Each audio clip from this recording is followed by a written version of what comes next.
स्त्रीच्या जीवनात टेन्शन नसतं असा एकही दिवस नसतो. असं का म्हणत आहे मी ते पुढे सांगते तुम्हाला. मी ते कामं वगैरे करत होते किचनमध्ये, तर माझी मुलगी स्कूलमधून आली. तिची एक्झाम चालू असल्यामुळे ती लवकरच आली.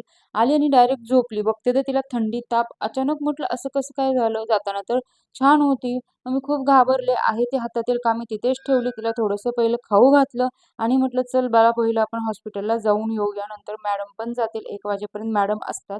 आणि तिला थोडंसं खायला वगैरे घातलं आणि नंतर मग आम्ही हॉस्पिटलला गेलोत.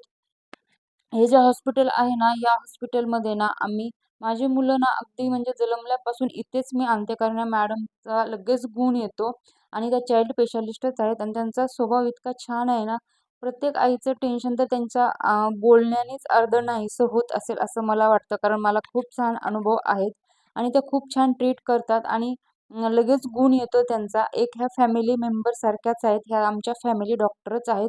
मी प्रत्येक वेळेस माझ्या मुलांना इथंच आणते. काही प्रॉब्लेम असेल ना, फोनवर जरी अगदी विचारलं ना, तरी त्या सांगतात. एवढा त्यांचा छान स्वभाव आहे. आणि नंतर त्यांनी ज्या गोळ्या वगैरे दिल्या ना, मग या सांगत होत्या कशा घ्यायच्या, काय नाही ते त्यांनी तिथे लिहून दिलं. आणि नंतर मग मी तिला थोडेसे म्हणजे फ्रूट आणि फळ घ्यावे असा विचार केला. कारण काहीतरी खाल्ल्याशिवाय गोळ्या देऊ नका असं सांगितलं होतं. मग तिला फ्रूट फ्रूट फळ घेतले आणि मग नंतर घरी आल्यावर त्याचा ज्यूस वगैरे बनवून दिला मी तिला. कारण नंतर गोळ्याही खायच्या होत्या. आणि ती खायला काहीच नकोसं म्हणत होती. कारण म्हटलं नको आधीच प्रॉब्लेम व्हायला नको म्हणून.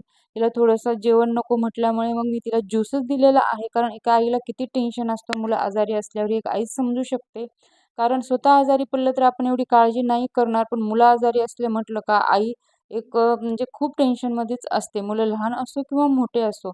नंतर तिला मी ज्यूस दिल्यानंतर गोळ्या वगैरे खायला दिल्या. असे तिला गोळ्या खायचा खूप कंटाळा आहे, पण खाव्याच लागणार आहे. त्याशिवाय नीट ती होणार कशी? त्यामुळे म्हटलं, "खा बेटा." आणि तिने गोळ्याही खाल्ल्या आणि तिला म्हटलं, "आता तू थोडासा आराम कर आणि नंतर तुझी काही जी स्टडी असेल ते नंतर कर."